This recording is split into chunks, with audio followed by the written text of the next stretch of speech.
Where the Wild Things Are by Maurice Sendak. The night Max wore his wolf suit and made mischief of one kind and another, his mother called him Wild Thing, and Max said, "I'll eat you up." So he was sent to bed without eating anything.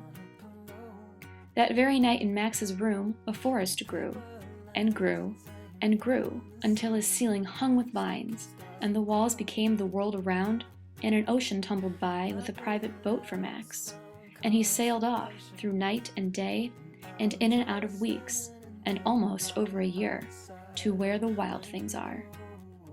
And when he came to the place where the wild things are, they roared their terrible roars, and gnashed their terrible teeth, and rolled their terrible eyes, and showed their terrible claws, till Max said, "Be still," and tamed them with the magic trick of staring into all their yellow eyes without blinking once.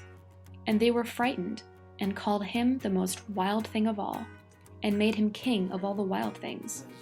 "And now," cried Max, "let the wild rumpus start."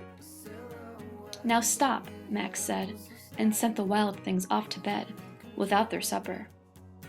And Max, the king of all the wild things, was lonely, and wanted to be where someone loved him best of all. Then all around from far away across the world, he smelled good things to eat, so he gave up being king of where the wild things are. But the wild things cried, "Oh, please don't go, we'll eat you up, we love you so." And Max said no. The wild things roared their terrible roars, and gnashed their terrible teeth, and rolled their terrible eyes, and showed their terrible claws.